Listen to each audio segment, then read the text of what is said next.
Hello, I'm Domingo Garcia, National President of LULAC. It's been my honor to represent LULAC for the last 3 years, the nation's oldest and largest Latino civil rights organization.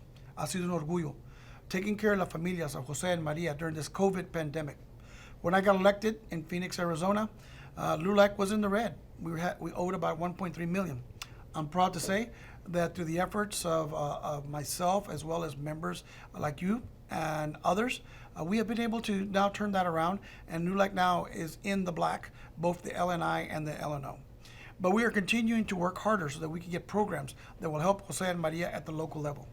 Over the last 3 years, we've done everything we can to assist our veterans. We helped and bring light to the Vanessa Guillen case. I personally put $25,000 out of my pocket as a reward when she could not be found. And unfortunately, we did not get good results in Vanessa. It turned out she had been murdered. But you know what? I Am Vanessa Guillen became a rallying cry for women throughout the military. I got a call from the Secretary of the Army, and I went to the Pentagon and I met with him. And as a result of that, the Vanessa Guillen Act has been passed to protect the women and men who serve our country from any type of abuse while they're in the uniforms and in armed service. And President Biden, this year, 2022, made it a crime to sexually harass a soldier in the military. That's only one. We also work with other families regarding mental health issues and our veterans once they get out to make sure they get the care and treatment they deserve. When COVID hit, all of a sudden everybody found out Latinos are essential workers. They were the farm workers out there in the fields and picking your tomatoes and your avocados and everything else. They were the ones driving the pickup trucks. They were the ones working at the grocery stores. They were the ones on the construction trades. And we made sure that they got protected and served. In the meatpacking plants in the beginning of last year, our LULAC Council in Greenlee, Colorado notified us that workers were getting sick at meatpacking plants. I flew to Greenlee, Colorado. And as a result of that, I closed down the plant with the help of the governor of Colorado. And after about a week, we negotiated treatment and programs to make sure that our workers were protected from COVID.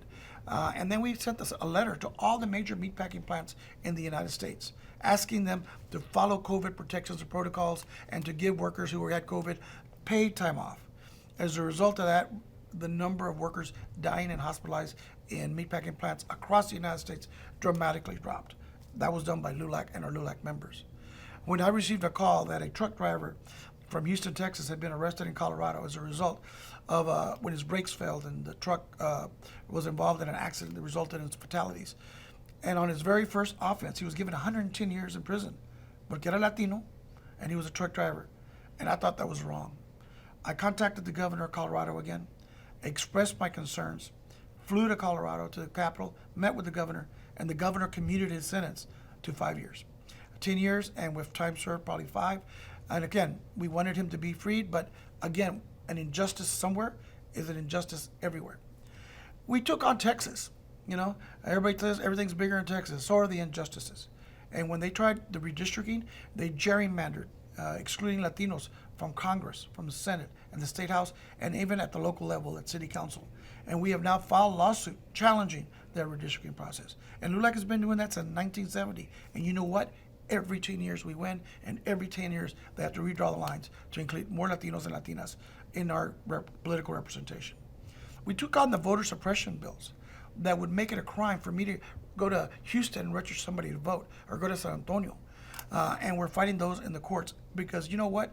The right to vote has been earned with the blood of our forefathers and foremothers who gave up their lives serving this country in the military and on the civil rights front lines. And that right needs to be preserved forever, and we need to be electing more Jose's and Marias at every level and need to have those opportunities. And we're not going to let our right and that vote to be taken away by anybody, anytime.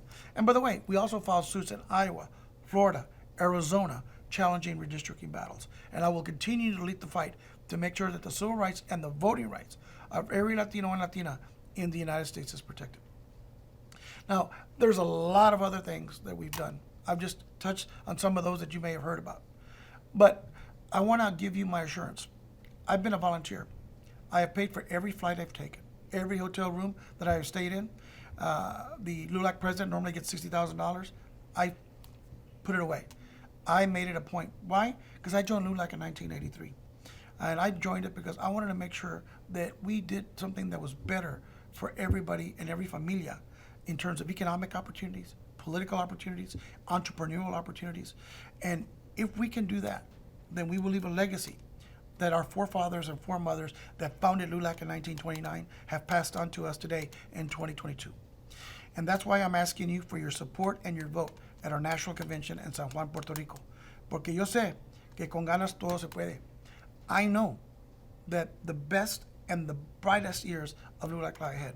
And I look forward to being your president one more year. Muchísimas gracias y hasta la victoria.